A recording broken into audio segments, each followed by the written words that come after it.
Hi guys, today we've got one project to get done. We're going to be treating our boxwoods for boxwood leaf miners and psyllids. So the other day I came out here with the intention of trimming all of our boxwoods because we're in ideal weather conditions for trimming boxwoods. Our temperatures are in the low 70s during the day and in the upper 50s to lower 60s at night. That is prime boxwood trimming temperatures, but I noticed that we had a lot of leaf damage on a few of the boxwoods by the walkway, and I can't for the life of me figure out how I didn't see it sooner, but I noticed it and was like, okay, we've got to figure out what's going on here. So after some investigating and online research, I figured out that we have boxwood leaf miners and psyllids. Both are sap-sucking insects. The psyllids are not as damaging as the boxwood leaf miners because the boxwood leaf miners, they like to burrow in the leaf, in between the leaf, lay their eggs hatch, and then they start sucking all the sap from the leaves, and as they age, they just start reproducing, laying more eggs and destroying more leaves, and eventually over time, they will take out a huge chunk of the boxwood. So we have got to get this under control. It's not horrendous, but it is on the verge of becoming a major issue because I'm looking at them right now and I'm like, how did I not see this? But we're gonna take after it today. So this is the pathway that we walk in either direction multiple times a day. How is it that I did not notice this damage? Can you see all this? I mean, you can just see all of this dead foliage and browning tips. It almost looks like part of the boxwoods on these three, because these three I think are the worst. It almost looks like they kind of melted a little because we've got like these little tips of new growth, but this whole part just looks sunken in. And this is what they do. They suck all the sap and the leaves just dry, and they just continue on until they don't have anything else left to feed on. And here is a great example of what the leaf miners do. Can you see that? Can you see how they just burrow right into the leaf and lay their eggs, and then when their eggs hatch, they eat their way out of it and just continue on to all the other leaves. And you can see that damage. Look at that. Ugh. I came out here early this morning with my phone because I was trying to get some footage of the damage that they can do close up and trying to capture some of the actual leaf miners flying around. So I'll put that footage up right now and you can see close up just the amount of damage that they do when they burrow into those leaves, and then the overall health of the plant. And then you can spot them because they do fly around the surface of the boxwood, and they look like tiny little gnats with orangish red bodies. So if you happen to see your boxwoods starting to deteriorate or stress a little bit, you notice that the leaves are turning a tan, pale color, and you notice a lot of these little gnats flying around, there's a very good chance that you've got boxwood leaf miners. The boxwoods along the walkway are the ones that appear to have the most damage, but we're going to be preventively treating every single boxwood on our property. Now I want to show you what the psyllids look like. They look like dust or little specks of cotton balls stuck on your boxwoods. So this is one of our green tower boxwoods, and if I get in closer, you can already start to see a little bit of discoloration on the underside of the leaves. And if I get in a little closer, you can start to see some white speckles. Almost looks like someone took like styrofoam and just kind of crushed it all up and it just kind of got caught in those leaves. That's the psyllids. That's what they look like. So if you see anything that looks like that, little white cotton ball type debris, those are psyllids. So that is our objective for today, is to get every single boxwood on our property sprayed and treated, because my plan is to treat them now. Then in a week, I want to come in and trim them all up, expose a lot of the new growth and get rid of a lot of the damaged leaves and branches, and then wait a few days after trimming and come back in with a second application and get them treated. Now, the first application, I'm going to be using dormant horticultural oil oil. The second application, I may do the horticultural oil again or hit it with neem. Both of them will work for the leaf miners and the psyllids, and they work by smothering the adults and smothering the eggs, because the dormant horticultural oil, its main ingredient is mineral oil. So we're going to apply that, spray it, cover all of the leaves, inside, outside, underneath. It's going to be a day, but we want to completely cover everything with the horticultural oil. That way we can smother anything and kind of break up that life cycle of the boxwood leaf miner. So here's what I'm going to be using today for our first application. This is the Bonide All Seasons Horticultural and Dormant Spray Oil. The active ingredient in here is mineral oil, and it works by smothering the adults and their eggs and kind of breaking up that life cycle. So I'm just going to follow the instructions on the back of the label for how to mix it up, depending on what we're using it for, if we're in greenhouses, if we're spraying for fruit trees, etc. These are our evergreen, broadleaf evergreens. So I'm going to find where and how much to spray, and we'll get this all mixed up. I have a 1-gallon pump sprayer here that we're going to be using for our application. We do have a 4-gallon battery-operated backpack sprayer. I've never used it before, and it does intimidate me a little bit. I don't know why, but for some reason, I think that my hair or my ponytail is gonna get all caught up in it somehow. So I'm happy with my 1-gallon sprayer, and I know that I'm probably gonna have to mix multiple batches to cover all of these boxwoods. So I found the mixing ratio for shade trees, ornamental trees, and broadleaf evergreens. Boxwoods are broadleaf evergreens. And we're going to do the summer application, which is 2 to 5 tablespoons of oil per gallon. I'm going to go with 4. I don't want to go fully to the max of 5. I feel more comfortable just going with 4. We're going to shake it up. So I'm just going to measure out 4 tablespoons. All right, I got it at 4.5, that's okay. We're gonna add it to our pump sprayer. And this already contains a sticker spreader in it to help adhere to the foliage, so we don't have to add anything additional. And now we're just gonna fill it with water to the 1-gallon mark.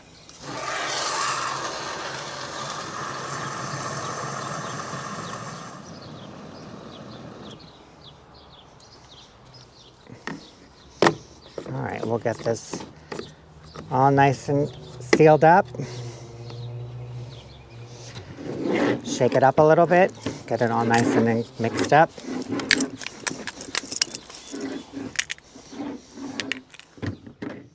Everything is mixed up and ready to go. I'm gonna show you how I apply it on a couple of the boxwoods, and then we're just gonna barrel right through and get all the boxwoods treated. Also, very important, you wanna make sure you apply this at the proper time of day. Ideally, early in the morning before the pollinator activity has begun, or right after sunset when the pollinators have finished feeding and they're settling down for the evening.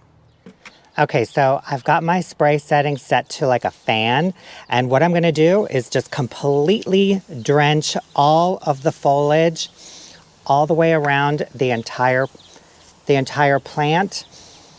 I want to try and make sure I get as much, if not all, of the foliage covered. And then I want to get into the actual shrub and get the interior as well. You can use your spray wand to separate the branches a little bit, but you just want to get everything drenched. And you can just get it right in there and just get everything covered.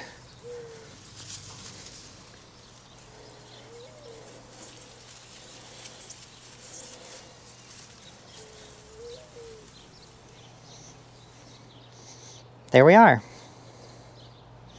Fully saturated.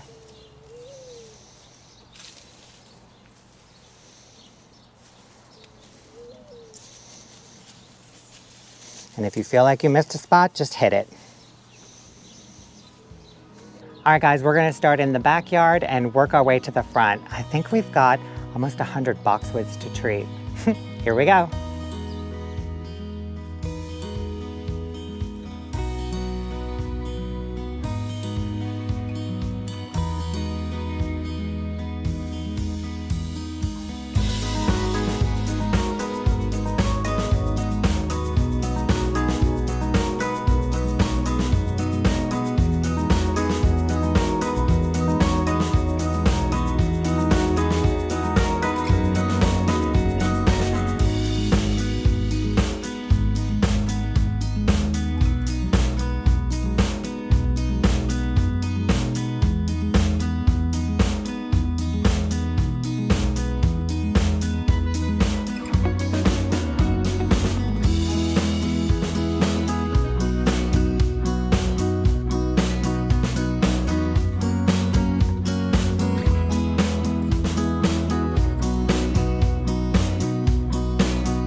All right, guys, we got all the boxwoods in the backyard treated. We're just waiting for them to dry. So I just thought I'd show you real quick what they look like.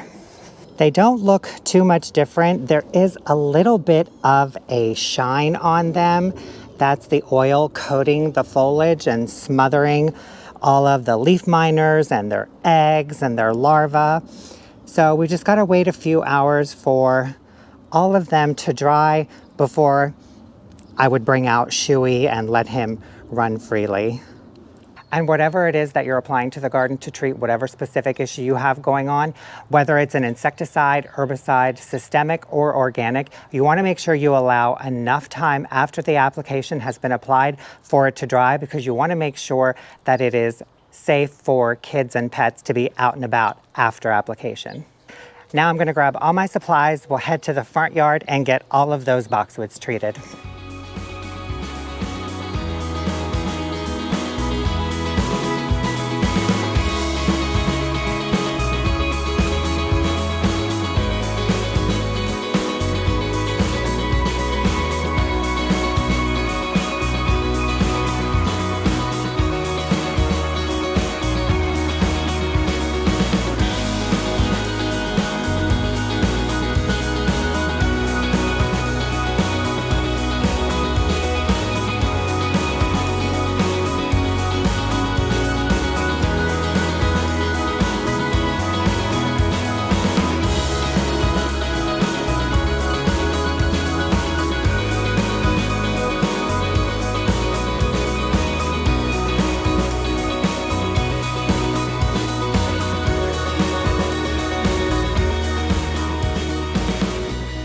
All right, guys, we got all the boxwoods in the front yard treated. We're just waiting for them to dry as well. They don't look any different than the ones I showed you in the backyard. You can see they've got a little bit of a shimmer. That's the dormant oil. We're just kind of waiting for everything to set and dry. I did treat the 4 green tower boxwoods as well, including the one that actually died. I did spray this as well because I didn't know if there was anything harboring over in here. So I figured better safe than sorry. Let's just treat it and kill anything that's just hanging out on there. So the green tower boxwoods have been treated. The boxwood hedges have been treated. Everything has been treated. So to recap, I used the horticultural oil as a foliar spray. I mixed it at 1 tablespoon below the max dosage. So I used 4 tablespoons of oil for 1 gallon of water, mixed it up in my little hand pump sprayer, and applied it everywhere to the tops and underside of the leaves, in the center of the plant, all around the base until it was dripping off the leaves. And now we are letting it dry for a few hours before I bring Shuey out. And I am just so glad that I was able to do this today. I'm glad the weather was cooperating, because the minute that I noticed it, I kind of got a little bit of anxiety and was like, oh my God, I want to get this done. I want to get this done. But the weather wasn't cooperating. It was way too windy. And the other night it was just a little too cold. It got down to like 40 degrees the other night. So it was definitely too cold. Today was the perfect day though. We got up to 70 degrees, and tonight it's supposed to go down to 50, 55 degrees, so that's perfect. You don't really want to apply this if the conditions are not right. You don't want any wind, so you want a nice still day. A sunny day is fine, cloudy day is fine. You don't want to apply it if it's under 50 degrees or over 90 degrees. So just make sure, if you're doing whatever kind of applications you're doing in your garden for whatever you're treating, just follow the instructions on the back of the label to a T, and I think everything should be good. And now, in hopefully a week or so, we can come in and trim the boxwoods and start training some of the newer ones that we planted and get them all trained into a more formal hedge.